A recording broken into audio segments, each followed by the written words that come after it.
E vai começar mais um vídeo pro canal. Deixe seu like e se inscreva no canal para dar uma força pro canal crescer. A gente preparou aqui algumas comparações, tá? Quando a gente está falando desses 4 grandes do futebol paulista. Antes de eu jogar aqui as primeiras comparações, André, se eu chegasse e perguntasse para você agora, e o que eu vou perguntar, André, dos 4, assim, se você tivesse que elencar aqueles que você acha que vão disputar títulos, o título brasileiro especialmente, quais times você falaria? Assim de cara, bate pronto. Palmeiras. Só o Palmeiras, São Paulo não? Não, você falou de cara eu falaria o Palmeiras. Tá. Os outros eu teria que pensar. Eu acho que o Santos deu um passo atrás com a saída do Sampaoli, né? Não quer dizer que não possa brigar por alguma coisa, mas deu um passo atrás e não foi um passinho, não. Acho que foi um passo bem considerável. Tem uma diretoria esquisita, um presidente maluco, enfim, deu um passo atrás. O São Paulo estava caminhando para frente, bonitinho, mas a pausa ela deixa, né, a gente sem saber muito. O São Paulo é um clube que, e aí a gente vai ter que pensar muito nisso, o São Paulo é um clube que tem uma folha salarial altíssima e não tem receita, não tem caixa forte que nem tem o Palmeiras, por exemplo. Então a gente vai ter que esperar um pouco mais, mas o São Paulo estava no caminho certo. E a grande interrogação da história é o Corinthians. O Corinthians não tem como saber, porque vivia um momento ruim, mas tem um técnico promissor, tem um elenco razoável, não acho um elenco maravilhoso, mas acho um elenco de razoável para ruim, mas tá ali no razoável, no nível de vários aí no Brasil. Então o Corinthians é a interrogação da história, mas eu acho que de cara o Palmeiras, sem dúvida. Porque você sempre começa com o André, tá todo mundo mandando mensagem aí. É ordem alfabética, mula. Mandando mensagem. Ixi, não ia dar, né? Ordem alfabética. Não. É ordem. Tentei te defender, Luizinho, mas não rolou.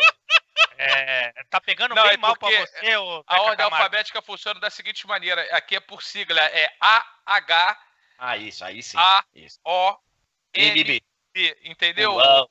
Igual tá aqui no Skype pra mim, que tá aqui o AH. Tá todo mundo falando que você pipoca pro cabeça de Rolon, que sempre você começa com ele, e que não sei o que. Tá pegando mal pra você, hein, Zequinha? Ale, eu vou fazer o seguinte, eu vou te fazer uma pergunta já, mas antes eu quero fazer um esclarecimento para quem está nos acompanhando, principalmente aqui via YouTube. A gente tá com um pequeno probleminha no sync, né? Então a gente está falando e a voz está saindo depois. Então a gente vai colocar uma imagem em tela preta, coisa de 2, 3 segundinhos, só para a gente ajustar aqui. Galera do Facebook vai continuar com a gente normal. É coisa de 2, 3 segundinhos da tela preta para a gente já retomar e o pessoal tá com o sync direitinho aí, beleza? Então, alô produção, pode botar tela preta. A minha tela também sumiu, a minha câmera aqui, eu não estou conseguindo me enxergar mais. Tô perdido aqui, tô mais perdido que o Alê no... Não, mas você tá, pra mim, você tá aqui direitinho, eu tô te vendo normal. Eu só não me enxergo. E já fizemos aqui essa troca, já tá tudo restabelecido normalmente pra galera. Ale, vamos começar então aqui a nossa disputa com os jogadores do futebol paulista pra gente determinar e no final a gente pode chegar a algum tipo de conclusão em relação à competitividade dos 4 grandes. Mas eu vou abrir com você, Ale, a primeira pergunta dessa nossa disputa, que é a seguinte: quem é o jogador mais decisivo do futebol paulista? A gente colocou um de cada time. Se você achar que... Já mudou a estafeta? Não mudou a estafeta. A pergunta do André foi uma pergunta introdutória. E agora a gente vai para te introduzir, Ale. Isso, entendeu? E agora a gente vai para a disputa de fato. Quem é o jogador mais decisivo do futebol paulista? A gente colocou 4 opções, um de cada time: Cássio, Daniel Alves, Soteldo e Dudu. Você pode responder entre esses 4, e se achar que o mais decisivo não está entre esses 4, quero saber quem é, Ale. O Cássio, eu vou falar uma coisa com todo respeito, que ele tem uma carreira incrível, um dos grandes ídolos da história do clube, mas ele, nessa temporada, ele tem sido decisivo contra o Corinthians, né? Como foi na Libertadores, por exemplo. Então, para mim, o Cássio já está eliminado.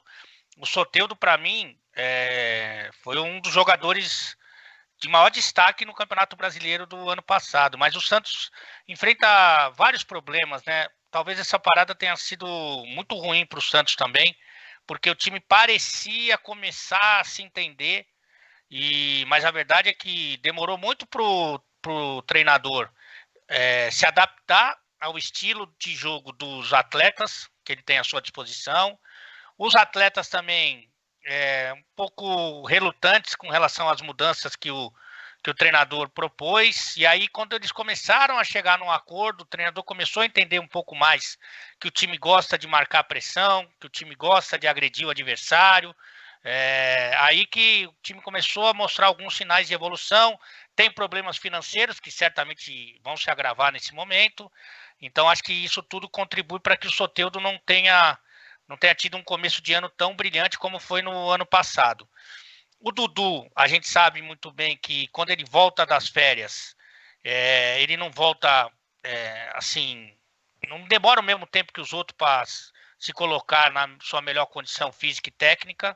É um cara que aproveita bem as férias, e eu acho que é um direito absoluto dele. Então, nessa história toda, eu vou ficar com o Daniel Alves, que realmente tem jogado muita bola, tem ajudado muito o São Paulo, mais adaptado a esse setor de meio campo. Tem sido, para mim, o cara aí do Campeonato Paulista. Você fez um recorte em cima do que a gente já viu, né? Até agora na temporada.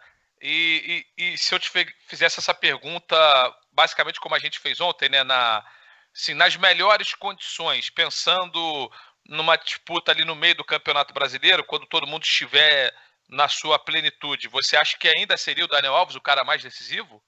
Se a gente lembrar o melhor momento do Daniel Alves, ele era o melhor lateral direito do mundo, né, cara? Nem sei se agora ainda se ele quiser jogar na lateral. Foi o melhor jogador da Copa América para mim, com alguma distância do Cebolinha, que para mim foi o segundo. Então o Daniel Alves, ele jogou no maior nível que pode ser. Fazia em várias temporadas, alguém aí pode ser até que deu o número exato, ele foi seleção do mundo, né, cara? O Daniel Alves. Então aí é difícil a competição. Talvez no ano passado, se você me perguntasse pelo que desenvolveu no ano passado, eu tivesse escolhido o Soteldo. Mas no máximo, e hoje é Daniel. Beleza, olha, o Tito responde o seguinte: o Cássio nesses últimos anos deixou de ser, os 3 outros são decisivos, mas para mim o Dudu é o mais decisivo entre os 3, mandou aqui o Tito. O Vinícius responde: Soteldo caiu de produção sem Sampaoli, Cássio está mal, Daniel tem jogado bem, mas ainda está se adaptando à função. Então ele fica com o Dudu, que é quem mais participa de gols no Palmeiras. Você, Mauro, quem é o mais decisivo? Cássio, Dani, Soteldo ou Dudu? Normalmente, o homem de meio e frente tem mais capacidade de decisão, digamos assim, embora um goleiro possa decidir no pênalti, grandes atuações, e o Cássio está aí. O que ele fez na Libertadores 2012, no Bicampeonato Mundial 2012 contra o Chelsea, não tem a dúvida do poder de decisão e outras tantas das brilhantes conquistas do Cássio. Mas como destacou ali, não é a temporada mais feliz do Cássio, pelo menos para começo de conversa. É evidente que o Daniel Alves tem jogado no meio, mas mais um volante do que um meia, né? Um homem de meio campo, um todo-campista, tal, mas é um jogador menos decisivo, embora evidentemente seja disparado o melhor de todos eles, né? Como carreira, a maior pessoa física vencedora da história do futebol mundial, não se discute, e também já destacou ali, foi o melhor, foi o craque da Copa América como lateral direito pela seleção brasileira no meio do ano passado. Mas eu entendo que, como quase sempre acontece desde 2015, quando chegou ao Palmeiras, e foi fundamental em 2016, ainda mais no título brasileiro de 2018, o Dudu segue sendo mais decisivo, até porque ele aporta mais gols, faz mais gols, passa mais gols. O Soteldo foi uma gratíssima revelação no ano passado, estava crescendo, como também destacou a Lê, na equipe do Santos, mas o Dudu, ainda que longe do ideal, e até começava melhor essa temporada que as últimas temporadas, por aquilo também que o Alê destacou, eu ainda acho que a capacidade decisiva do Dudu é maior do que a do Soteldo, do Daniel Alves e do Cássio, o que não significa dizer, de novo, que seja o melhor jogador entre eles. O André, quando a gente selecionou esses 4 caras aqui, a gente tentou pegar os 4 melhores jogadores de cada equipe, né? O melhor jogador de cada equipe. E o que a gente encontrou mais dificuldades foi no Corinthians, porque é o time que está vivendo um período bastante instável, e talvez o Cássio siga sendo o melhor jogador do Corinthians, mesmo não vivendo uma grande fase. Dos 4, quem você julga o mais decisivo? Eu acho que é ele, cara. E vou explicar por quê. Ele Eu o acho que Cássio. porque assim, o Corinthians depende muito do Cássio. E como disse o Alê, o Cássio não vive uma boa fase há algum tempo, ele passou a ser decisivo para os resultados ruins do Corinthians. O Corinthians depende muito dele. Então, assim, o Daniel Alves, o São Paulo depende do Daniel Alves? Depende. Mas não é o Daniel Alves o responsável solitário por fazer gol lá. Então você pode cobrar do São Paulo o Pablo, você pode cobrar o Pato, você pode cobrar o Hernanes, você pode cobrar outros jogadores. O Soteldo também é um cara decisivo para o Santos. Mas tem lá o Carlos Sanches. Você pode cobrar um pouquinho Marinho. mais. Mas menos do que o São Paulo, mas você pode cobrar mais. E o Dudu, que é um cara decisivo, talvez para o clube dele seja o menos decisivo, porque tem mais gente para decidir jogo sem ele. Então, fazendo utilizando esse critério de que para o seu time o cara ser o diferencial e ele indicar como vai ser a temporada e como está sendo a temporada do clube, eu acho que o Cássio é mais simbólico para o Corinthians do que os outros para suas equipes. Os outros têm um pouco mais de divisão. O Cássio não tem. O Cássio, quando pega a bola, o Corinthians ganha ou se classifica. Quando ele não pega, o Corinthians sai fora. Até pela dinâmica do Corinthians nos últimos anos, né? Que não era um time de fazer tantos gols, né? Talvez com o Thiago Nunes isso mude. Assim, a importância do Cássio nesse contexto de jogo mais apertado era gigantesca, né? Enorme. E se a gente olhar para os 4, talvez o que tenha feito o melhor campeonato brasileiro do ano passado tenha sido o Soteldo. Não sei se é uma... Eu tenho certeza que sim. Então, assim, isso é curioso, né? Assim, ele não ganhou essa, foi quem fez o melhor campeonato brasileiro do ano passado, mas também pela queda de produção do Santos em 2020. E é essa conclusão que eu quero que a gente chegue ao final dessa disputa que a gente vai fazer aqui. Se vão disputar a mesma coisa dentro do Campeonato Brasileiro, se vai ter alguém que vai ter uma preocupação maior lá atrás. Tem umas mulas aqui no chat que eu fico aqui olhando que não entendem. Não entendem o que você fala. O cara fala, pô, o cara é mais jogador decisivo, olha o clubismo. Eu não estou falando que é positivo, não, ô Panaca. A importância dele, digamos, estatisticamente, porcentagem, eu não escutava alguns anos, hein? Panaca. E algumas aqui no Twitter, acho que não. Mas no YouTube e no CG, tá no Instagram também, não? Não, está no Facebook, Instagram, não. Twitter, YouTube e Twitter. No YouTube nunca houve a palavra Panaca, é a primeira vez. Não. Parabéns, André. Mas os caras são Essa é Panaca. daqueles filmes dublados, né? Filme dublado. Ô, Panaca! Diabo! Bom. É que nem o Chito que virou o Diabo. Isso. Diabo. Muito bom. Isso é muito bom. Bom, vamos para a segunda disputa que a gente tem aqui com esses nomes. Aliás, lembrando o seguinte, hein? Chegando a 1000 likes aqui no YouTube, a gente vai soltar a primeira dica do Quem Sou Eu de hoje. A gente está fazendo essa disputa desde a semana passada, todos os dias aqui. Então é uma dica a cada 1000 likes no YouTube. Chegando a 1000 likes, a gente solta a primeira dica para a galera aqui no YouTube. Já estamos com 800, batendo 1000, vem a primeira dica. Vamos para a segunda disputa aqui, dos 4 times de São Paulo. E agora vamos para a pergunta que é: qual revelação é mais promissora? Tá olhando para os 4 grandes. Igor Gomes, do São Paulo, Gabriel Veron, do Palmeiras, Lucas Piton, do Corinthians e Caio Jorge, do Santos. Todos o Lucas Piton.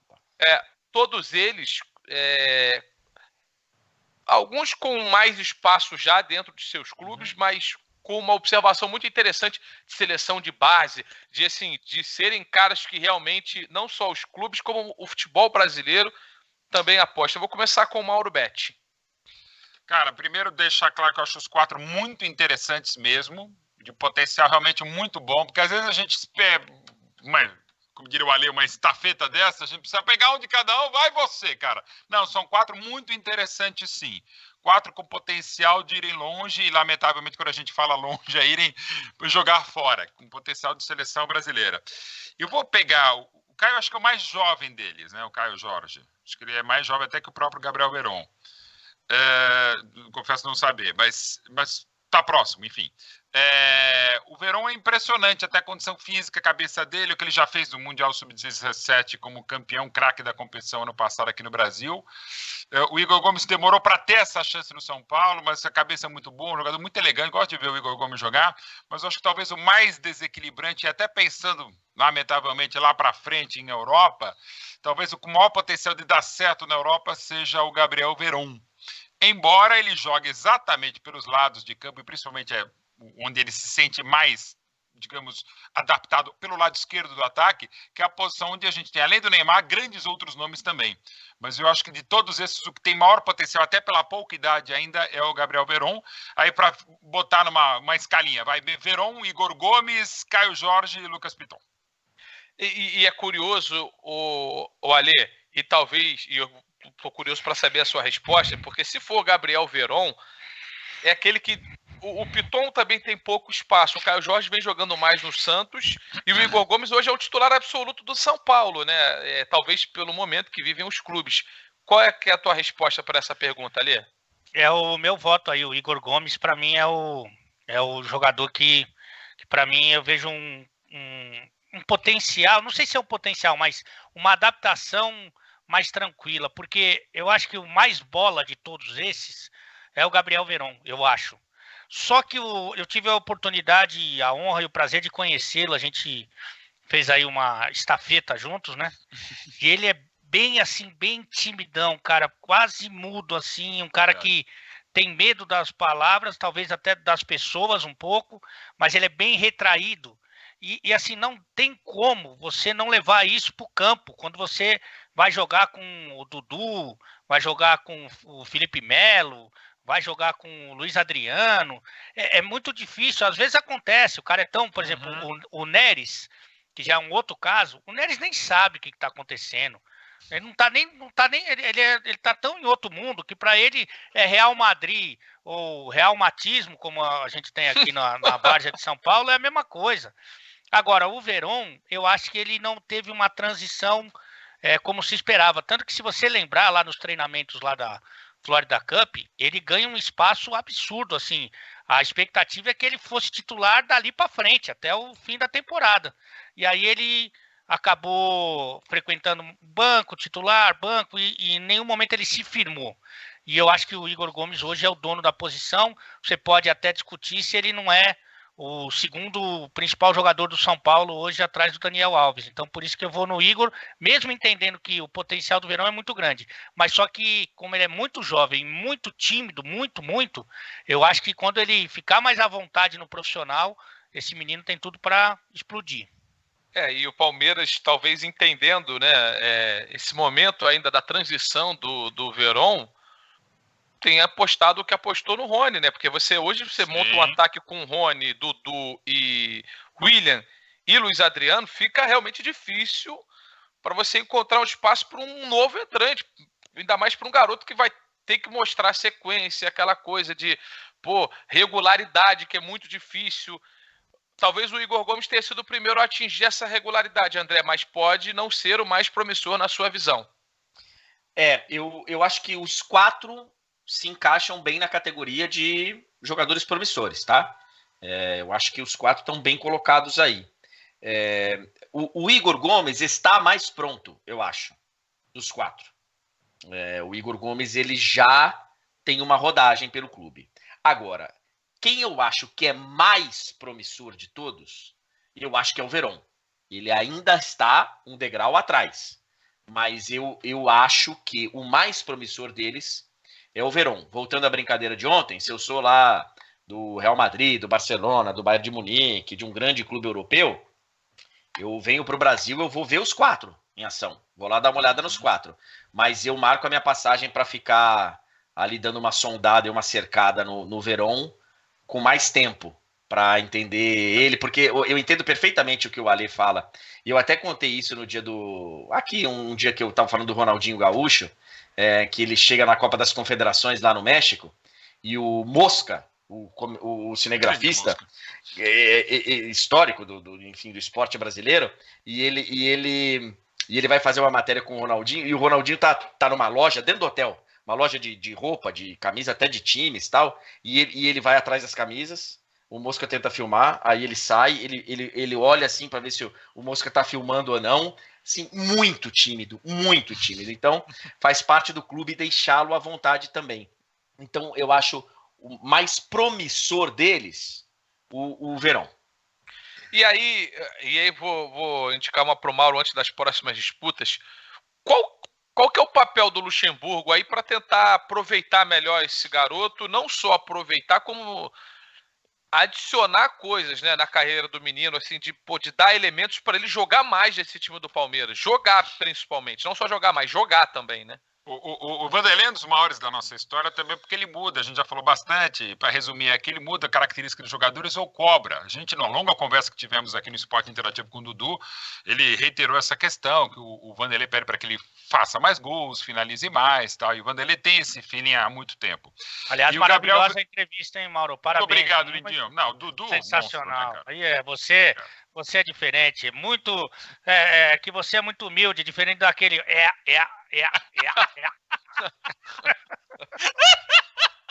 Não sei de quem você está falando, só eu tô também não sei. Bom, um beijo pro Pretzel sempre aqui com a gente. Então, o Verón, perdão, o Vanderlei ele está tentando dar mais corpo, mais cancha, e mal comparando, é um processo mais ou menos semelhante. Eu não estou dizendo que vai chegar a esse nível, mas o que aconteceu com o Luxemburgo no Santos no segundo semestre de 2009, quando ele chamava o Neymar de filé de borboleta, falou, calma que ele precisa ganhar mais corpo, precisa ganhar mais ritmo. Acho até que era um exagero, porque era um Santos instável naquele Brasileirão de 2009, e o Neymar já era o Neymar. Enfim, né? Sempre foi. Aliás, como todas as pessoas, quando nascem, têm o mesmo nome. Há outras histórias que o Alê também sabe que as pessoas mudam de nome e tal, ou mudam. Enfim, segue o jogo. Então, acho que talvez seja um processo natural, e a própria chegada do Rony também indica isso. E também, historicamente, o Vanderlei, não é que ele não gosta de trabalhar com garotos, né? Mas ele prefere primeiro ganhar o jogo, depois a gente discute a idade da moçada. Então, ele quer preparar o Verón direitinho, e entendo que, nesse caso, ele tem toda a razão. Até porque o que se espera do Luxemburgo sempre é o máximo, né? Então, sim, às vezes o garoto é um ponto de interrogação. Qual que é o máximo? Como ele vai responder a determinada situação? Bom, batemos aqui 1000 likes antes da próxima disputa aqui entre os quatro grandes de São Paulo. Vamos à primeira dica, mas antes tem o Ale Oliveira. Fala aí, Ale. Não, é que eu não vou entrar no mérito da questão, porque aí é uma briga que é enorme e envolve muita coisa e tal. Mas nesse aspecto do Verón, por exemplo, o Palmeiras está tentando trazer mais garotos nessa temporada. Isso foi uma política assumida pela direção do clube já na transição de 19 para 20, né? Nesse aspecto, eu estou falando nesse aspecto só para não entrar em uma discussão que não está na pauta. A viagem na pré-temporada ela é muito importante. Você tirar os caras daqui e você botar esses caras para conviver, para treinar fora aqui, para dormir, para comer, para ir para resenha, para ir para o passeio que seja, isso aí aproxima demais essa molecada dos jogadores mais experientes, por mais que num grupo como esse do Palmeiras existam algumas diferenças que eu acho que são naturais. Você não precisa amar todo mundo que você trabalha, isso não acontece nem aqui no Esporte Interativo, onde a gente tem um ambiente muito bom. Mas o André, por exemplo, eu não suporto. É uma pessoa que eu quero ver distante. E eu também. É muito bom, mas eu odeio. E a recíproca é verdadeira. Muito obrigado. Eu fico muito... Mas nesse aspecto, você viajar no início da temporada, eu acho que você ali avança algumas fases do joguinho, entendeu? E eu acho também, só complementando, que é perfeitamente compreensível que alguns clubes tenham, por exemplo, algumas regras de não usar celular ali na hora que está todo mundo comendo, justamente para você incentivar ali tipo a cartilha do Thiago Nunes, né, que gerou alguma repercussão na mídia e tal. Porque não é todo mundo que chega chegando, que chega abrindo espaço. Quem já trocou muito de colégio sabe do que eu estou falando. Eu troquei umas 10 vezes de colégio na minha vida. Quando eu começava a ficar ambientado no lugar... Cidade e país, né, também, né? Que pois é mais complicado ainda. Pois é. E aí, cara, quando começava a fazer amigo, meu pai falava, então, sabe o que vai acontecer? Nós vamos mudar. Falei, puta puta, que é sério, velho. Aí lá vai você, eu chegava, pô, senta lá no fundo, até você, assim, não é todo mundo que chega, tem cara que chega e no primeiro dia já faz já se ambienta. Então depende muito do ambiente para você. Se você tem um ambiente que cada um já tem a sua turma, se cada um não tem a sua turma, tá cada um no celular, tá cada um no essas viagens, eu acho que elas servem muito também para que você crie um ambiente de que, velho, são vocês aí. Dividir quarto é um negócio que eu, por exemplo, não suporto, mas que funciona. O Ale e o Mauro Betti, por exemplo, não se davam bem. Até o dia que eles foram para Porto Alegre, numa viagem que a gente fez muito maravilhosa, e dividiram o mesmo quarto. E mudou a relação deles. Foi diferente mesmo. Eu não diria que mudou, mas foi diferente. Os dois pediram demissão ao mesmo tempo. Bom, vamos para a primeira dica do Quem Sou Eu de hoje. A gente bateu aqui os primeiros. Primeira marca de 1000 likes. Então a dica que eu vou dar é muito simples. Vocês não vão matar depois dessa primeira dica, mas ela é importante para entender o todo, tá? Então, primeira dica é a seguinte: fui treinado por Jorge Jesus. Fui treinado por Jorge. Rodilin. É a primeira dica. Rodilindo? Rodilindo. Tá. Já matei. Não sei se você matou. Então tá aqui. A primeira dica tá dada. A gente vai selecionar ainda outras 2 dicas desde que vocês cheguem a 2.000 likes e depois 3.000 likes. Então vamos lá.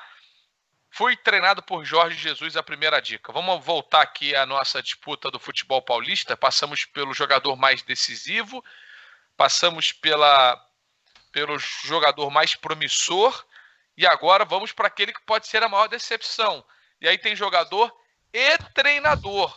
Eu começo com o Ale Oliveira respondendo quem pode ser a maior decepção. Hernanes, Luan, Ramires ou Gesualdo Ferreira, Ale Oliveira? Olha, eu tô tentando imaginar aqui qual desses porque eu acho que a decepção vai de acordo com a expectativa que você cria em torno do jogador. O do Gesualdo não tinha expectativa nenhuma, para ser sincero. Eu acho que ele entra numa onda aí de contratar estrangeiro. Ele não tem o mesmo estilo de jogo. Isso aí é só você estudar um pouco o treinador. Nem ele esperava ser contratado, né, pelo Santos. Não, nem ele. É verdade. Porque você estava apostando você não estava apostando num treinador estrangeiro, você estava apostando num treinador que é ofensivo, que traz algumas novidades táticas e tal. E o Gesualdo não é isso. O Gesualdo só é estrangeiro. O Gesualdo tem características, inclusive, muito diferentes da do São Paulo, mas muito diferentes. Então, minha expectativa era nenhuma. A do Luan, cara, o Luan e os três, né? Os três jogaram muita bola, cara. Os três jogaram muita bola. O Hernanes jogou o fino da bola, esse meio campista aí que faz tudo bem, né? O Hernanes tinha essa característica, o Ramires quase nessa linha, mas um carregador de bola, um cara que corre o tempo inteiro, e o Luan que chegou a ser eleito o jogador da América. Eu vou pegar aí aquele que eu acho mais técnico, que eu acho o melhor de todos aí, que é o Hernanes, que teve tempo aí na pré-temporada de se preparar, que treinou nas férias, que é muito legal isso também dizer. E aí, por exemplo, o que passou pela minha cabeça? Com um treinador que gosta da bola, com uma pré-temporada e até um período de férias em que o cara se dedicou e teve tempo. Eu esperava que ele voltasse num nível acima. E ele, infelizmente, para o futebol e para o São Paulo, não voltou. Eu esperava, dentro dessa expectativa do que você está falando, do trabalho do Diniz com o Hernanes, eu esperava ele transformar o Hernanes no Pirlo do São Paulo, assim, bota nem lá na frente, como ele já entrou várias vezes, mais atrás. Primeiro homem do passe do meio campo, eu não sei se ele vai conseguir marcar, e o Pirlo também não marcava.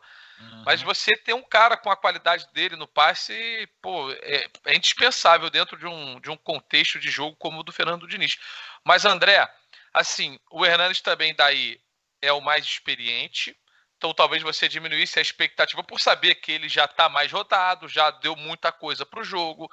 O Luan, se a gente for pegar pela idade, deveria estar próximo do auge ainda, ou no auge do futebol dele. Claro.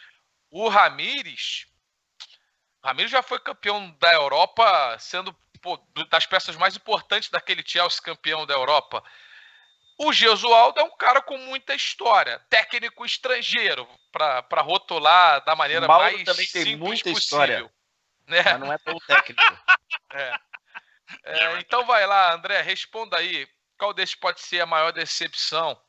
Tá, vou falar por mim, tá? Claro. Porque a minha reação quando esses 4 caras foram contratados, tá?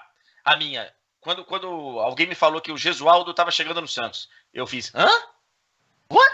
Parece o Terry, como é que é o? O bombadão lá, o Terry. O bombadão do Brooklyn Terry Nine-Nine. Crews. Você tá gostando do Brooklyn Nine-Nine, né, André? Pô, essa porra É muito dessa bom, luz, muito bom. essa luz tá apagando. Pronto. Cara, muito bom. Tô na segunda temporada. E ele, what? Então foi a minha reação. Foi a minha reação pro Gesualdo. Aí a reação pro Ramires. What? Aí você faz assim, você dá uma... Ramires, tá bom, pode dar certo. Aí você vem pro Hernanes. No meu caso, tá? Quando ele veio de novo. Pô, de novo, cara? Sério? Porque pra mim, a outra passagem dele já tinha sido algo que ele deu que já tava no limite. Que ele entregou. Mas jogou muito. Jogou muito. Demais. Muito. 17 jogou demais. Mas a sensação que eu tinha é que já foi de espanto. Já foi, caramba, cara. Ele entregou ainda. Fela da mãe. Como joga bola esse cara, né? Sensação positiva. Nessa última eu já falei, calma, gente, não vai dar certo de novo. Já passaram 2 anos daquela que já estava no limite. A do Luan, não. A do Luan, quando ele é contratado, você fala, caraca, da onde que o Corinthians conseguiu arrancar esse dinheiro e tirar essa da cartola? Foi a sensação que eu tive. Então, pra mim, por enquanto, a decepção é o Luan. É porque eu acho que tem todo sentido a tua explanação, brilhante mais uma vez. Para tomar no olho. Só que o Luan vinha de 2 temporadas em que ele não estava entregando, né? Então, assim, por mais que no final da passagem dele pelo Grêmio ele tenha dado uma reagida, tanto que ele provavelmente seria titular contra o Flamengo se ele tivesse clinicamente saudável, né? Mas ele já não vinha entregando há algum tempo, né? Então, por isso que eu fiquei ali na dúvida entre Luan e Hernanes e acabei colocando o Hernanes. Mauro Betti, eles contextualizaram bem os 4 nomes que estão aqui na disputa. 20 minutos. Isso, na tua avaliação, qual pode ser a maior decepção entre os 4 apresentados? Gesualdo, respeito demais a trajetória dele, não esperava tantas coisas em cima da expectativa, então a decepção tem que ser em cima da expectativa. Eu esperava mais ou menos isso, com o Santos debilitado no meio para trás e que já tinha feito muito mais do que se imaginava, um excelente trabalho do São Paulo no ano passado. O Luan vinha de queda, depois de ter sido o melhor da América na campanha tricampeã, já não vinha bem, deu uma melhoradinha no final do semestre passado, mas não nesse nível. Mas era uma aposta interessante para o Corinthians, até pelo desejo dele jogar no Corinthians. O Ramires, pela questão física, não esperava tanta coisa. Acho um baita jogador, tem uma grande história, mas com as dificuldades, e tá rendendo pouco, mas não esperava tanto exatamente por essas dificuldades físicas e o tempo todo que ele ficou sem jogar, mas ainda acho que ele pode se recuperar. O Hernanes, aquilo que a gente tem falado muito, e como ele já estava no ano passado sim foi decepcionante. Eu ainda espero mais e gostaria de ver mais, e o próprio Hernanes admite que gostaria de ver mais. Entre os 4, eu votaria pela ordem decepção, Luan em primeiro, Hernanes pelo potencial, Ramires e Gesualdo mais ou menos aí. Embora eu possa esperar mais do Ramires, nem tanto do Gesualdo pelas dificuldades. Mas para mim a maior decepção no futebol paulista, e por enquanto a maior decepção de 2020 no futebol brasileiro é Thiago Nunes. Então, eu ia até levantar o nome dele, né? Porque a gente não colocou aqui, mas é a decepção até agora. Você acha que esse sentimento vai perdurar? Eu acho que ele vai conseguir se recuperar se derem o tempo necessário a ele, né? Claro que essa parada a gente não tem a menor ideia do que pode fazer, o que pode acontecer com qualquer equipe no Brasil e no mundo, a não ser que o Flamengo vai continuar muito bem, ficando, não, Jesus, enfim, independente, mas o potencial do Flamengo é enorme. Mas eu entendo que se derem ainda mais tempo ao Thiago, ele vai dar um jeito. Qual é o jeito? Vai ganhar tudo? Não, acho que não, até porque tem limitações do elenco. Mas eu vejo o Thiago Nunes com potencial, sim, para crescimento, desde que, evidentemente, deem mais tempo e tenham mais paciência ainda com ele, com um trabalho que agora, sim, é decepcionante pela capacidade do Thiago.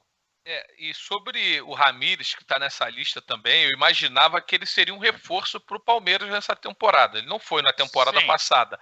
Porque, normal. Assim, tendo a chance de, primeiro, ter se ambientado os meses que ele já teve no ano passado, pré-temporada, recuperação física, começo de trabalho do treinador Vanderlei Luxemburgo, e eu acho até que o Luxemburgo tentou, ou vai continuar tentando, ou está tentando, né, recuperar o Ramírez para ser um reforço do Palmeiras. Eu estou bastante decepcionado com o que o Ramírez entregou até agora no Verdão. E para a gente fechar essa disputa, eu vou começar com o Alê respondendo: quem tem potencial para ir mais longe no ano? São Paulo, Palmeiras e Santos estão, além da Copa do Brasil e do Brasileiro, também na disputa da Libertadores da América. Alê? Para ir mais longe aonde? Para ir mais longe na temporada. Assim, se olhar o ano, cara, fala assim, o Palmeiras já foi para a Flórida, né? Não, tá. Sim. O Corinthians também, né? Então, assim, terminando a temporada, você vai olhar para trás e vai falar assim: esse time aqui foi o que teve a melhor temporada. Ou aquele. Vamos tentar fazer um texto melhor, né, irmão? Quem que vai mais longe? O cara vai para Araçatuba, o outro vai para Prudente. Ninguém vai mais longe do que para Aliás, tem uma grande de um debate sendo colocado aí em pauta, por enquanto, mero chutômetro, porque a gente não sabe quando tudo vai voltar, falando que os campeonatos estaduais teriam prioridade em relação ao brasileiro, porque não envolveria, na grande maioria das vezes, e até, se quiserem, 100% das vezes, viagens menores, né? Sem avião, e que você conseguiria conter mais os clubes e, enfim, os elencos, as delegações. Então, resolveria primeiro com calma os estaduais até a poeira do vírus baixar, para depois começar a pegar avião e trasladar pelo Brasil.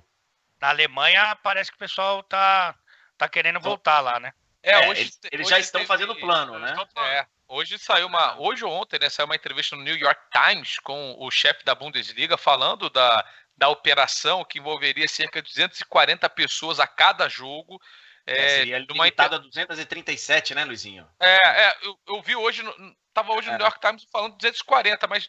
mas não vamos brigar por causa de 3. Não. Exatamente, mas assim, em torno de 240 pessoas para fazer um jogo de futebol da Bundesliga. A intenção é ser a primeira grande liga a voltar lá, dentre as grandes da Europa, a voltar até jogo de futebol e servir como uma espécie de norte para as outras ligas também.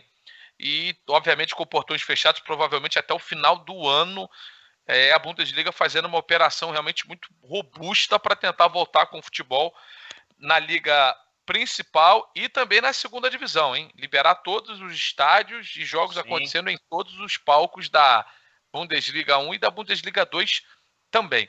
Alê, você rodou e não respondeu. É só de ler essa notícia, de ter uma expectativa, né, de ter ali um plano, já dá uma animada, né, para quem gosta do futebol. É claro que a gente tem recebido todo tipo de notícia, né, mas para quem é amante do futebol, você tem uma esperança, tem uma luzinha lá no fim que a gente vai ver um jogo e tal, já dá uma animada. Cara, eu acho que o Corinthians tem um elenco fraco. Eu acho que eu já falei um pouco sobre isso aqui. Eu acho que todo mundo aí tem responsabilidade, a direção principalmente, o treinador e os atletas também, que os principais nomes não estão bem, e eu acho que outros jogadores dificilmente, para não dizer que é impossível, jogariam em outro grande clube do país. Então você pega ali vários jogadores que você olha e fala assim, esse tem mais esse não do que esse sim. Então não acredito no Corinthians. O Santos, além dos problemas financeiros, não tem um elenco tão forte, e também o treinador não vai ser, como foi o ano passado, o melhor do time. Então também descarto o Santos. A minha dúvida é entre São Paulo e Palmeiras. Eu acredito muito nesse São Paulo. Eu acho que não só em termos de elenco, mas de proposta de jogo, eu acredito muito. O Palmeiras, eu acho que tem uma possibilidade aí de jogadores que se torne mais interessante com a experiência do Luxemburgo. Se for para apostar em um só, é só em um, né? Que é para apostar? Isso. Eu vou de Palmeiras. O André, ele começou esse assunto basicamente dando essa resposta, mas eu quero saber, André, primeiro, né? a avaliação do que é melhor na temporada, ela é diferente para cada um. Por exemplo, um deles provavelmente, né, mas tem grande chance de ser campeão paulista. Se esse time for campeão paulista, nenhum dos outros ganhar nada, nem Copa do Brasil, nem Libertadores e nem Brasileiro, eu acho que uma vaga na Libertadores pode ser o fiel da balança, pode ser o que vai determinar quem teve a melhor temporada. Eu acho que desses aí, 2 vão para a Libertadores com certeza, através do Campeonato Brasileiro. Os 2 que o Alê citou, Palmeiras e São Paulo. Levando isso em consideração, que de repente um título paulista pode ser o diferencial, ou uma vaguinha na Libertadores. Quem que você acha que vai mais longe? O potencial para ir mais longe ainda é do Palmeiras?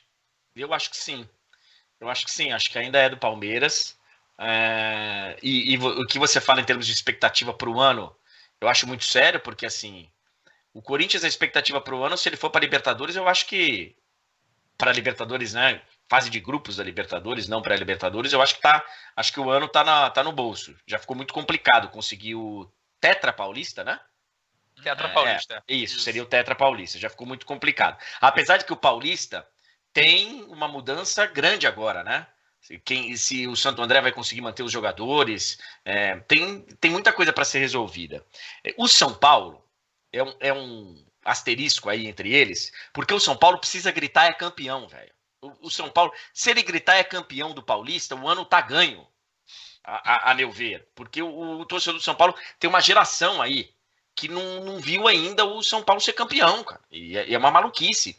E se a gente considerar ainda que foi que teve que tirar na hora H lá no título da Sul-Americana, pior ainda, né?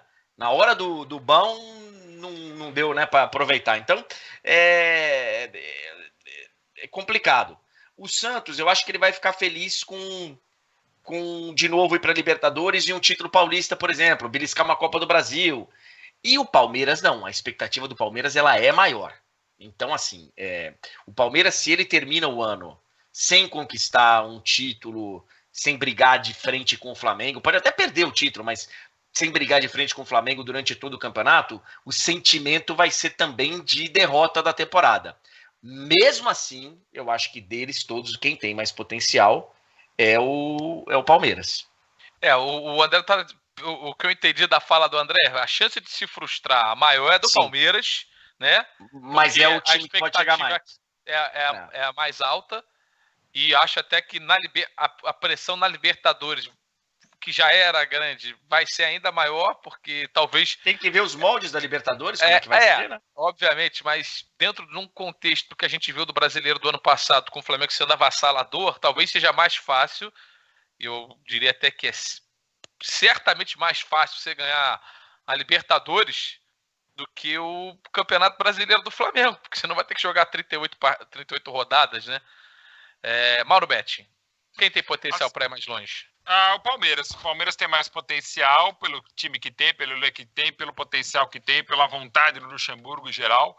Vejo o Palmeiras um pouco à frente do São Paulo. O São Paulo vinha muito bem. O São Paulo estava até jogando mais do que o Palmeiras, com chances reais de voltar a ser campeão paulista, como destacou o André, que não consegue desde 2005. Então eu vejo mais o Palmeiras com mais potencial ainda. Palmeiras, digamos assim, se dá para botar aqui em patamares, vamos colocar o Palmeiras aqui, o São Paulo pertinho e tal. Aí cara, eu já não sei mais se é Corinthians ou Santos, mas assim, é uma distância considerável, Corinthians e Santos, de São Paulo e Palmeiras. Mas vejo o Palmeiras pelo time, pelo elenco, pelo futebol, pela capacidade até de investimento, com mais potencial, sim, que todos os demais. Mas o São Paulo com potencial também, desculpa falar tantas vezes potencial, mas o São Paulo com uma capacidade de chegar mais próximo do Palmeiras. Corinthians e Santos é assim... uma muito sorte em torneio eliminatório, mas olha, muita sorte, que tem equipes melhores, elencos com mais potencial e também menos pressionados. Boa, a galera pode seguir curtindo aqui o programa, lembrando que quando chegarmos a 2.000 likes, vamos trazer uma nova dica para o Quem Sou Eu de hoje. E agora eu queria dar sequência a uma série que a gente inaugurou ontem aqui no programa, fazendo uma disputa entre Robin e Ribéry, e hoje a gente vai avançar nessa série fazendo disputa, e não necessariamente entre ex-companheiros, pode ser entre caras que foram rivais a vida inteira, mas nomes que estavam conectados de alguma maneira pelo futebol. E a disputa de hoje é entre Xavi e Iniesta, dois Bom. maravilhosos jogadores da história do futebol, da história do Barcelona. E eu vou colocando aqui as perguntas e lá no final a gente tem aquela pergunta mais definitiva sobre quem foi mais jogador. Começando aqui, para saber quem vocês escolheriam para deixar o atacante na cara do gol, ou seja, para dar o passe final, quem vocês escolheriam para dar aquele passe decisivo. E o Alê tá quieto há um tempinho, para ele não se distrair muito, vou botar a primeira pergunta para ele. Alê, para pifar, como você gosta de falar, para deixar o atacante na cara do gol, quem que você ia escolher para dar esse passe? Xavi ou Iniesta? Eu já declarei aqui meu amor por essa dupla, que para mim é uma das maiores Mais duplas. que Jorge e Matheus? Mais que Jorge Matheus. Acho que tem outras duplas aí que fizeram mais sucesso no meu... É para falar? Algumas, fala, duas ou três pode duplas citar. A gente fizeram tem que dar mais essa sucesso. quebrada no programa, Tranca senão a Wiki, porta e joga a Teu Wiki. chave. Aquelas Redator que e tocaram o jornalista. seu coração, Alê. Três duplas, vai. Claudinho e Bochecha, Boa, Ok. boa. Márcia Imperator e Kid Bengala, e Mônica Matos e o Cavalo. Mônica Matos e o Cavalo. Como é que era o nome do equino? espero que o cavalo seja o apelido de alguém. Então, Não. eu acho que o Luiz colocou a questão. Aqui é um programa de informação, já diria o Vampeta lá no outro centro de custo. Para você dar a informação mais completa, você dá o nome do cavalo.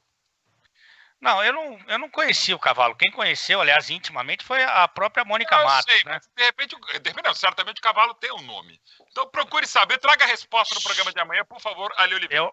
Eu acho que é Sortudo o nome do cavalo, mas Não, aí é um apelido, talvez. É o Fly Me to the Moon, né? Vamos pro Ale Oliveira, então. Abra aí, Ale. Quem você escolhe para deixar o atacante na cara do gol, hein? Quem vai dar o passe decisivo? Xavi ou Iniesta? E eu acho também que, tipo, um não vive sem o outro. Assim, no patamar dos brilhantes, dos maravilhosos, dos gênios, eu acho que um precisa do outro, porque um acho que completa o outro e tal. Assim, com muita dúvida, eu vou de Xavi. Com muita dúvida, o Ale foi de Xavi. Teve alguém que mandou aqui assim, ó. O Jorge fala: Iniesta levou a Espanha ao título mundial. O Pedro Simões mandou assim: essa barba do Mauro tá estilosa demais. Muito obrigado. Você não está vendo direito mesmo, mas muito obrigado. O João Félix fala: para o passe, Xavi. Para a dinâmica, Iniesta. E aí, André, para botar na cara do gol, quem você ia querer dando esse passe, hein? Olha só, eu acho que em 80% das perguntas que você fizer aí, das características dos dois, você pode jogar a camisa para cima e quem pegar, você vai nela, tá? Porque essa semana, por exemplo, eu fiz no programa lá que só um fala, eu fiz a seleção e só tinha vaga para um, a seleção do século XXI, porque meu meio campo tinha Zidane e Ronaldinho, então só tinha vaga para um deles. Eu coloquei o Xavi na minha. Eu acho que o meio campo faria mais sentido esse meio campo com o Xavi e não com o Iniesta. Mas o Iniesta, cara, ele é maravilhoso, ele é talvez o jogador mais importante da história do futebol espanhol, fez o gol do título e tal. Então, assim, se você jogar a camisa para cima, você acerta. Para dar o passe, tendo que escolher um, eu escolheria o Xavi. E duas aqui pra galera. Uma, o Edson tá me agradecendo pela dica do vinho de ontem. Você vê que não tem só mula aqui, evidentemente. A minoria, inclusive, é de mulas. Então, valeu, o Edson. Tamo junto. E a outra é do cara que fala que nós somos parciais. Deixa eu te informar uma coisa, lindo, só para você entender, porque você está no Ctrl+C, no Ctrl+V. Sim, no momento que você opina sobre algo, você está sendo parcial de acordo com aquilo que você pensa. Então, sim, somos todos parciais, pensando na forma que cada um pensa, ok? Obrigado, de nada. André, você sabe que o Iniesta ele é dono de uma bodega, né? De uma vinícola lá na Espanha. É? Você sabia disso? Ele tem uma vinícola. E já que você falou de vinho, eu tô querendo pegar o nome do vinho, ele tem um vinho com exatamente o minuto do gol que ele fez o gol do título, né? Soccer City. Acho que é 116. Eu estava lá. Eu acho que estava lá. É 117, tô procurando aqui, eu não tô achando, mas eu vou achar o vinho dele. Vou dar direitinho aqui. Eu recebi aí viralizou, né? Um vinho português muito bom, que a galera abriu aí esses dias. Os nomes dos vinhos portugueses, né? Maravilhosos. O nome de doce português também é muito bom. Esse é o nome de estabelecimento de 18 anos para cima. Minuto 116, um vinho tinto da Bodega Iniesta. A descrição, vamos ver aqui, ó. Um tempranilho. Aí eu sou fã do tempranilho para comer com a carne, cai muito bem. Então, tempranilho é o vinho do Iniesta, o 116. Será que tem alguma importadora aqui no Brasil com preço honesto? Eu vou dar uma olhadinha. Mas... É La Bodega? Não, Bodega Iniesta. Bodega Iniesta. E aí o tinto é Minuto 116 tinto. E tem também branco. Inclusive o Marcelo Beckler, nosso correspondente em Barcelona, já fez uma matéria indo até a Bodega Iniesta. Acho que o pai do Iniesta ficava lá, enfim, mas...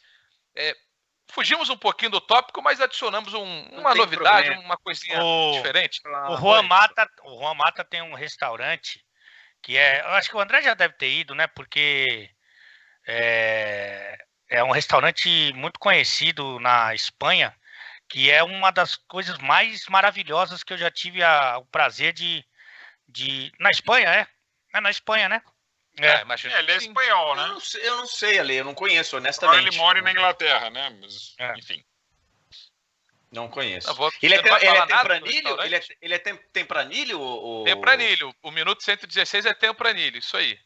Tempranilho. Tem o Coração Louco. Tem o Coração Louco também, isso. Tem uma série de vinhos aí do Andrés Iniesta.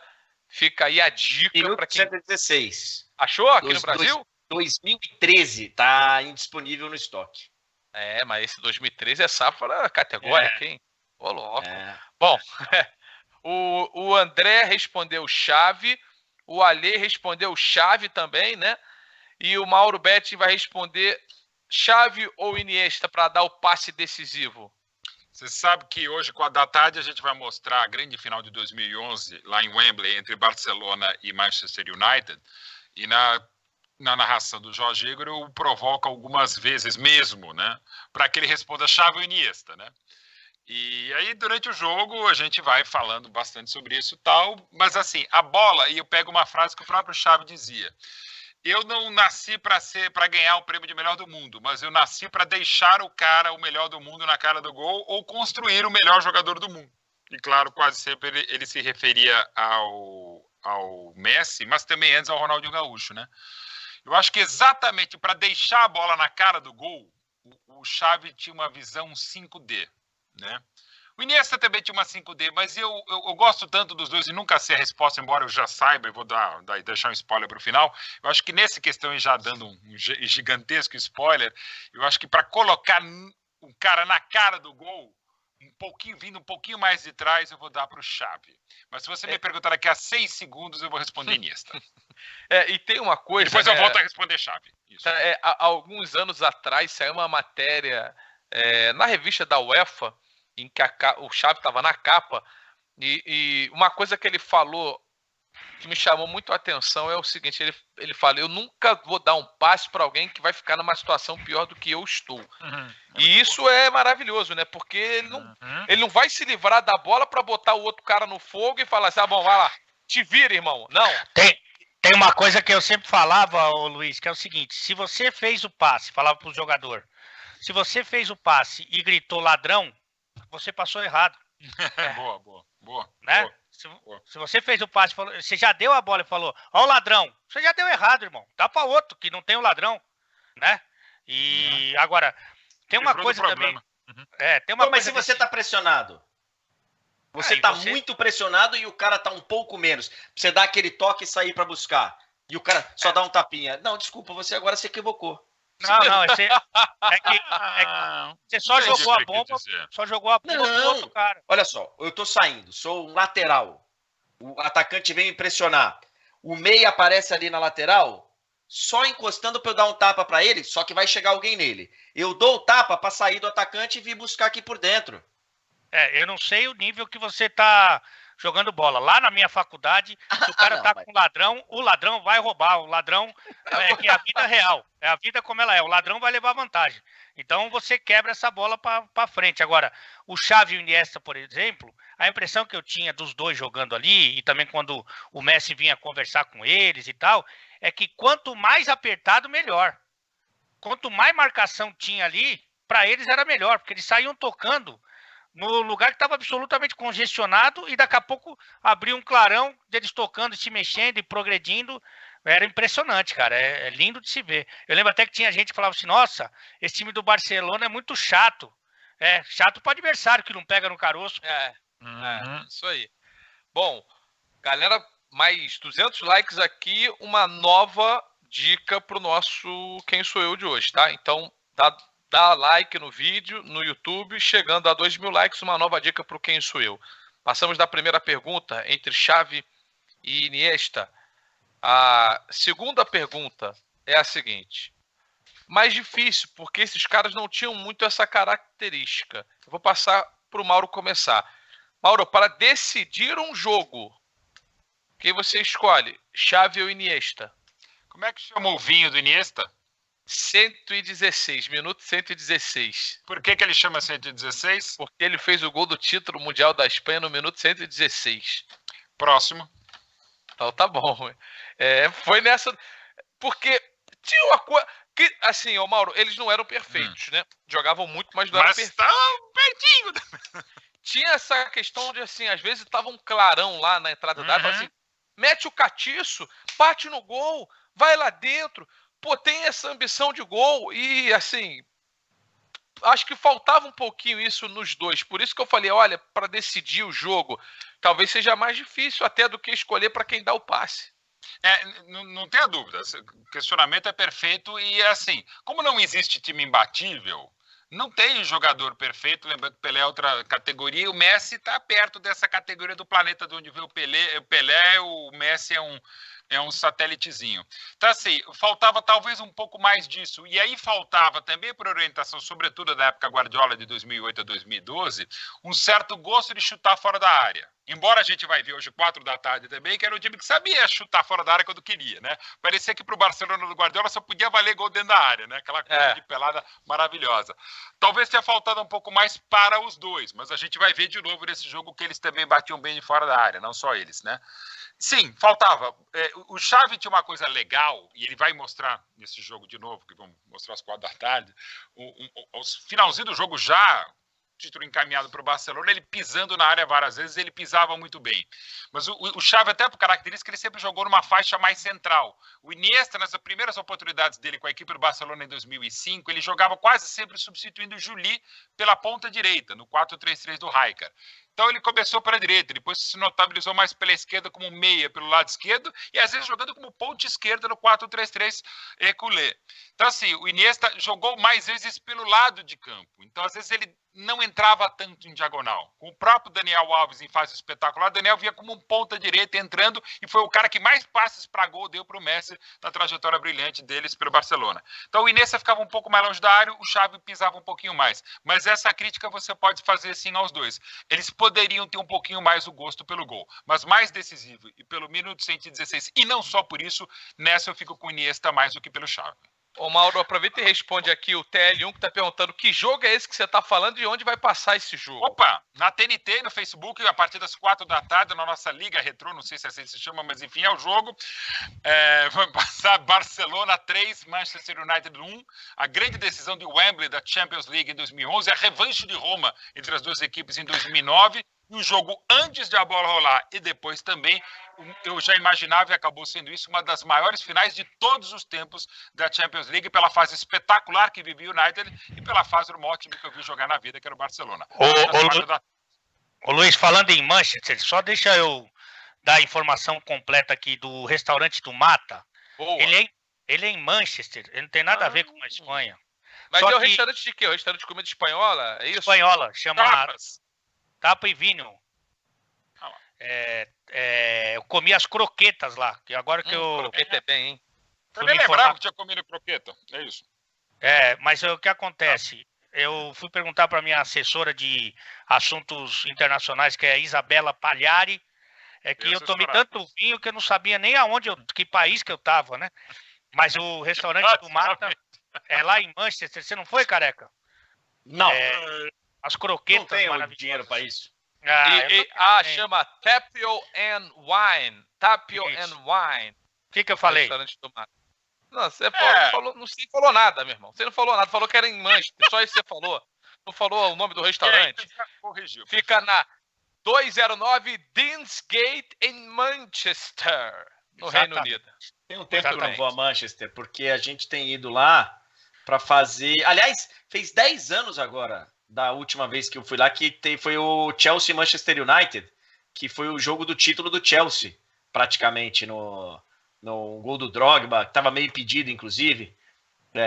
Mas a gente tem ido só no aeroporto de Manchester, né? Para ir para Liverpool, né? Porque o Ale tem ido fazer entrevista e tal, mas a gente vai e bate para Liverpool. E eu prefiro ficar em Liverpool mesmo, que lá eu ouço o Obladi Oblada e os outros sucessos, Penny Lane e tal, dos The Beatles. Vai no Cavern Club. Como o grande Mário Barra que casou no Cavern Club. Casou lá, né? Maravilhoso, cara.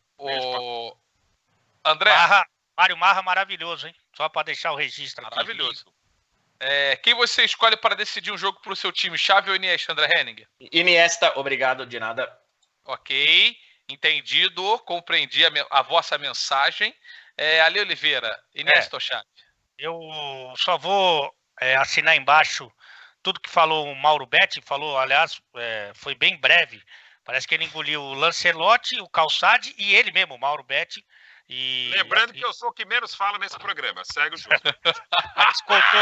Escoltou tudo nessa resposta e eu assino embaixo brilhantemente o nosso querido Peruca. É peruca aí no cavanhaque também ou é ser natural? Os dois são naturais, né? Porque é um cabelo de outras pessoas que eu comprei. Não, aqui você vê tudo que não cresce aqui, cresce aqui. Eu sou lugar que cresce também. Deixa eu te perguntar uma coisa. A gente tá vendo que tem colorações diferentes. Sim. A sua pelugem. Tudo assim, não? Não, você vê o cabelo aqui, o meu mesmo, o cabelo é assim, tal. Na outra, não sei. Faz tempo que eu não consigo enxergar. Meu Deus do céu. Iniesta. É o tom de grisalho, né? O tom de grisalho. Bom, Feita tons de cinza, de fato. Isso. Pô, a galera segue curtindo. Chegamos aqui aos 2.000 ou não? Chegamos aos 2.000 likes, hein? Deixa eu ver se a gente vai colocar aqui já a próxima dica. Vamos de dica, meu diretor? Vai botar a dica na imagem ou não vai? Vamos ver.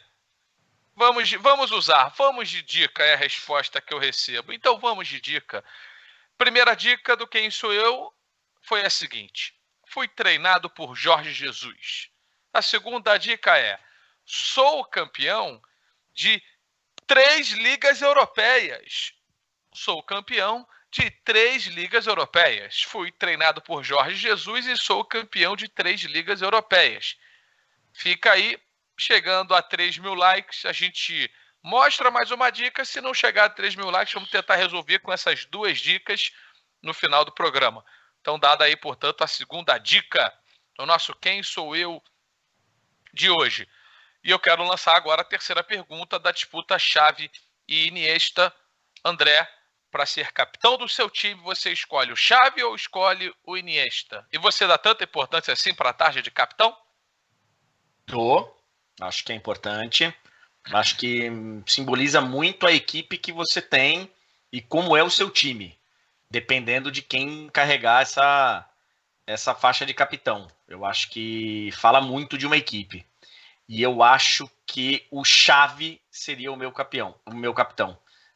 De novo, acho que se jogar para cima e cair no colo de qualquer um dos dois vai estar bem servida, mas eu acho que o Xavi seria o meu capitão. Ale? Eu vou de Xavi também. Eu acho que eu vou de Xavi. Isso aí para mim não foi tão difícil, não. Tá bom. E aí, Mauro? Seguindo aquilo que aconteceu também na semifinal, que viramos às 4 da tarde na TNT, sem o Pujol, que estava lesionado, né? Quem assumiu a capitania foi o Xavi, que realmente tinha, inclusive, mais idade, né? Ele chegou à equipe principal do Barcelona em 99, era mais velho.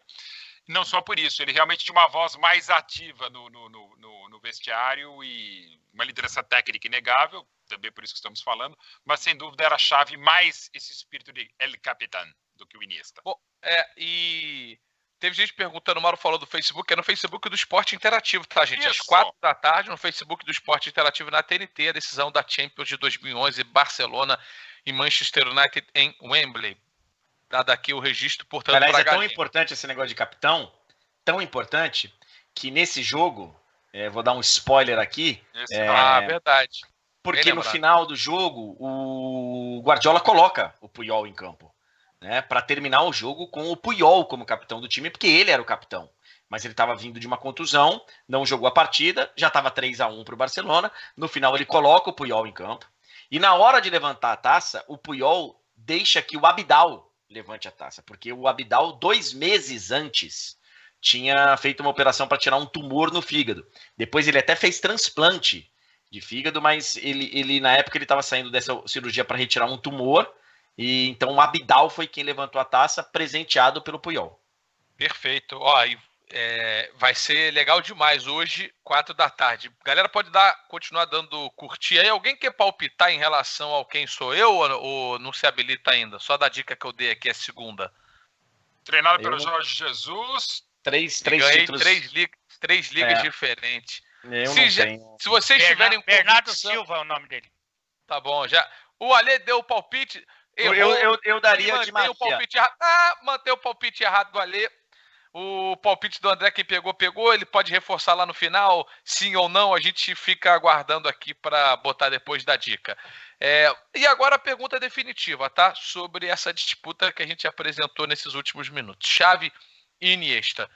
O Mauro deu um spoiler, por isso eu vou começar com ele. Mauro, quem foi mais jogador, Xavi ou Iniesta? Aspas abertas. Tudo que o Barcelona tem de bom pode ser resumido no futebol de Iniesta. O passe, o drible, a criatividade, bater na bola com os 2 pés. Ele é o jogador mais talentoso da Espanha. Aspas fechadas por Xavi. Claro, até pela característica do Xavi, o Xavi é o típico cara que poderia falar isso do Iniesta, poderia falar isso do Douglas, jogando no Barcelona, companheiro deles e tal. Mas eu assino embaixo também no que pensa o Xavi. Para mim, o Iniesta é o maior jogador da história do futebol espanhol. Supera o Luis Suárez não, o mordedor e o uruguaio, né, mas o Luis Suárez do próprio Barça, era internacional e depois treinador da Espanha.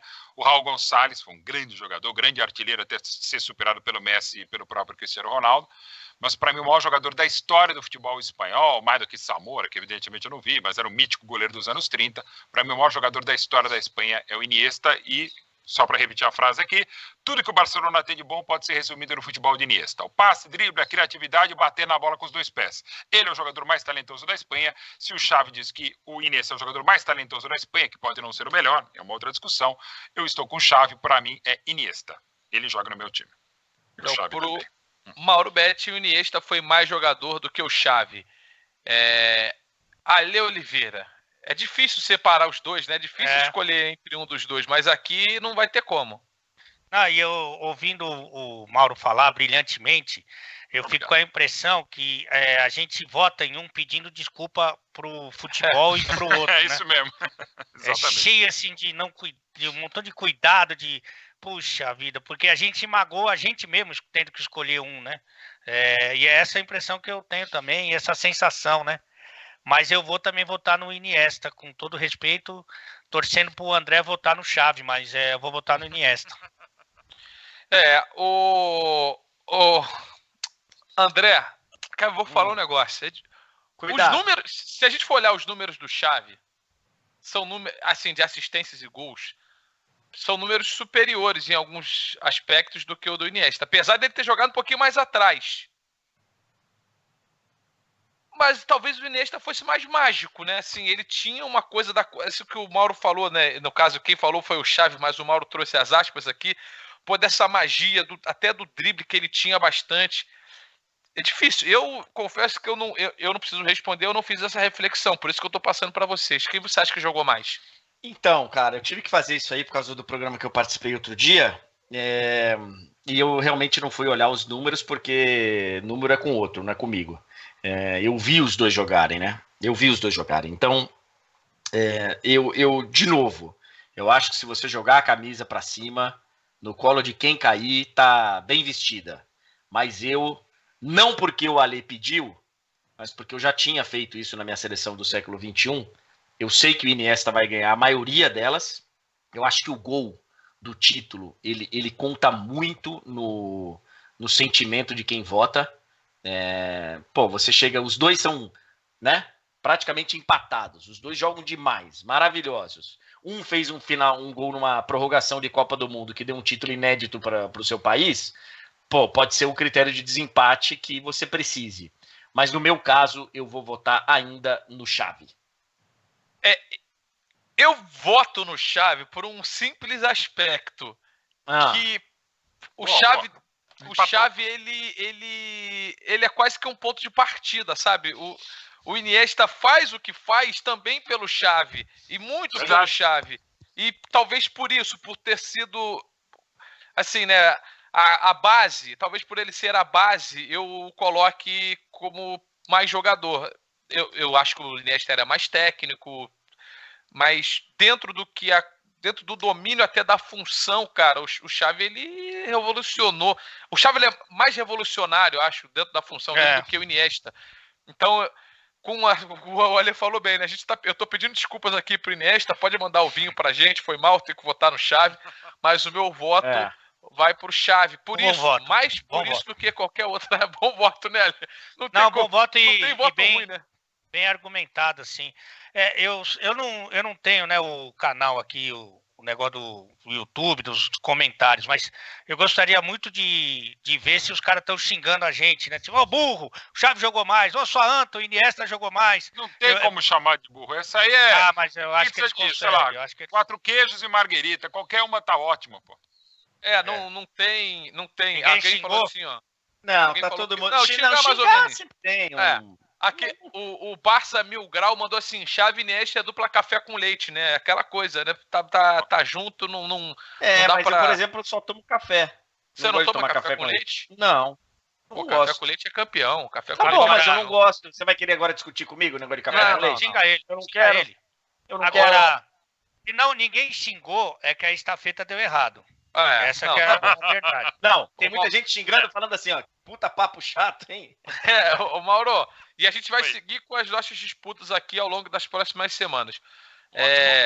Para você, o Iniesta, o Mauro aqui é o historiador da nossa bancada, né?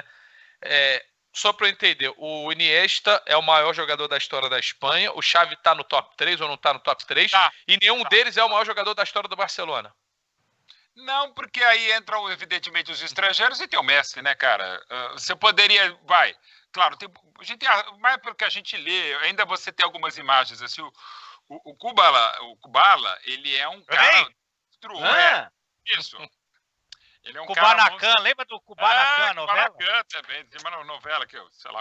Essa novela era espetacular, cara. Muito bom. O Kubala era um pouco melhor, mas assim, o próprio Camp Nou, ele meio que, não é que foi só por isso construído, mas é um estádio que miticamente se fala, a gente fez um Camp Nou maior, fez o estádio para poder muito mais gente ver o Kubala, que tem ali uma belíssima estátua, aliás, na frente da entrada principal do estádio. Então assim, tem ele, tem Ronaldinho, tem Cruyff, meu Deus do céu, Rivaldo. Melhor do mundo em 99, não tenha dúvida, André. Então, assim, mas não é o melhor porque tem o Messi. Mas o Xavi e o Iniesta, para mim, do top 3 da Espanha, eles estão, sim, juntos. E para mim, com o Luis Suárez, que eu acho que era mais uma outra época diferente e tal, não vi os jogos completos dele pelo Barça, pela Espanha e pela Internacional. Vi mais de 10 jogos completos dele, era um monstro. E assim, mas o Raul é uma história fantástica, mas eu fico mais com esses 3 caras aí, o Xavi, nessa ordem, Iniesta, Xavi, o Xavi para mim, colado no Iniesta, e depois o Luis Suárez, o Vecchio, o Viejo, o armador. Ô Luizinho, só contar uma história rápida, que eu gosto de aproveitar isso. Vai o Forrest Gump. Eu estava no Camp Nou no dia seguinte do falecimento do Kubala. Kubala morreu em 2002, e no dia seguinte teve um amistoso Brasil e seleção da Catalunha. O Brasil a caminho da Copa do Mundo. O Brasil parou em Barcelona para jogar contra a Catalunha. A FIFA permitiu, não sei como é que é hoje, acho que ainda permite, que a Catalunha faça 1 ou 2 datas por ano com a sua seleção, apesar de não ser um país independente e reconhecido pela ONU, a FIFA permite. E aí foi Brasil e Catalunha no começo da nossa campanha de 2002, que depois o Brasil vai à Malásia, e aí começam os jogos de fato na Coreia do Sul da Copa.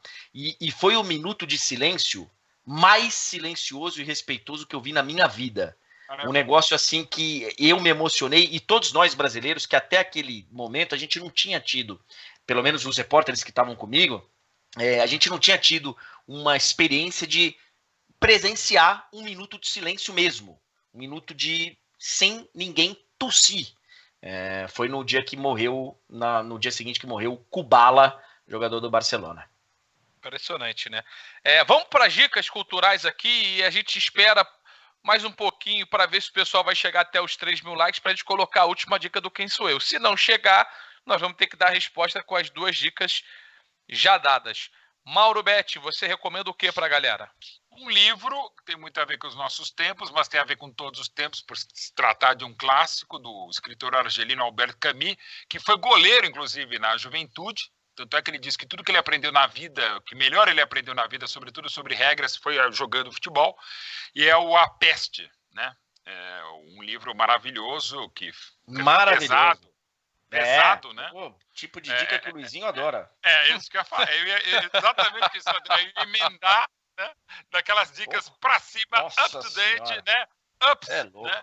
A Peste, de Albert Camus, que conta, é um livro de 1947, conta como seria uma solidariedade entre trabalhadores na Argélia durante algo mais ou menos parecido com o que a gente está vivendo.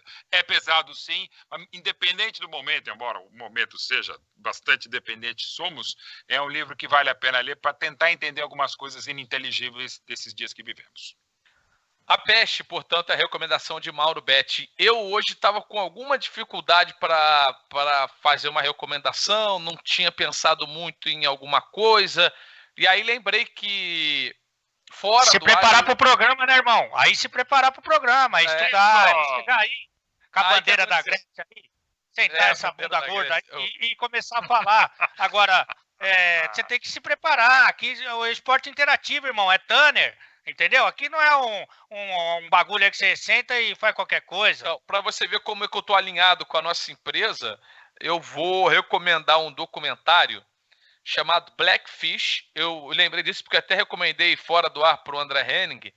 É um documentário produzido pela CNN Films. Então está bem alinhado aqui com o Warner Media. Então é o seguinte, Blackfish... acho que tá na Netflix, né, André? Quem ainda tá na Netflix, né? Putz, Luizinho, eu não sei, cara. Eu vi enfim. Em outro, né? Sim. Blackfish, acho que tá na Netflix ainda. É um documentário que conta a história de como são cruéis os cativeiros para baleias orcas. Então, e aquelas baleias de... Ô, Ale... Não fica chateado que eu tô falando da parentada. Você só quer jogar nós pra baixo, irmão. Coisa triste. É uma família, né? Esse é educativo, esse é um documentário educativo. É muito interessante ver esse universo. Blackfish, tem um subtítulo? Blackfish. Fúria Animal. Beleza. Blackfish. Vale conferir das baleias orcas e como são mantidas em cativeiro de maneira, assim... desumana. Blackfish. Você gostou do documentário, André? Gostei. Assisti com meu filho, com o Lucas. Gostei muito. Então tá dada a minha recomendação. Blackfish. André Henning. Então, eu ia recomendar o livro a biografia do Eric Clapton. Porque, eu sou muito maluco por música. Adoro música. Não, isso aí é AC/DC. O Eric Clapton, que tem uma biografia que é maravilhosa. Ele expõe todo o problema que ele teve com drogas, perda do filho, problemas de relacionamento, enfim, ele abre a alma dele. É um livro que vai... E aí eu procurei aqui para poder mostrar a capa da biografia do Eric Clapton, porque eu leio os livros digitais, e eu não achei. Mas caí num outro grande livro sobre música, sobre um personagem da música nacional, que por um acaso é escrito pelo meu grande amigo Mauro Betti. Opa! Então está aqui A Ira de Nazi. Que legal, Boa. obrigado. O Nazi, que é uma grande figura, o Mauro, que é outra grande figura, e o Nazi faz parte da história do rock and roll brasileiro, Ira, e enfim. Então, tenho ouvido muito Ira, inclusive, quando vou fazer algum exercício, alguma coisa. Então, tá aí. A Ira de Nazi, do Mauro Betting, que o Mauro Betting escreveu com o Alexandre, é isso, Mauro? Alexandre Petilo, também com os queridíssimos Leandro e a Marília Ruiz também ajudou na reportagem. Legal. E é um livro realmente muito, muito legal e que deu um spin-off de um outro livro que vai ser minha próxima dica cultural, que é meu próximo lançamento, sai ainda em abril, minha próxima biografia. Sério? E é na linha do rock and roll também. Rock and roll. Agora, Sexta-feira eu falo do meu próximo livro pela Editora Boa. Globo. agora chegou a hora Editora de... Globo? Você virou de lado, Mauro? Você está indo embora? Não. Olha Primeiro- só, olha. Primeiro o Vitor Sérgio, Vitor Sérgio, agora o Mauro, hein? O Vitor Sérgio teve o especial dos babuínos. Agora o Mauro. Por que não pela borboleta, Só a editora Editora Turner? Globo, a gente agradece a preferência. A borboleta já tinha ido também. Ô, André, você acha que você já chegou a recomendar algum CD aqui, André, nesse período de quarentena ou não? Acho que não, porque os CDs estão meio que em desuso, né? Não, mas eu Mas- digo assim, um Sim, CD, é um álbum. um álbum, é. Sim. É que você Não, falou cara. agora do Eric Clapton, eu lembrei do Riding with the King, né, com B.B. King, que é um CDzaço. Não sei se você já Sim. ouviu, CDzaço Claro. maravilhoso. Tem vários.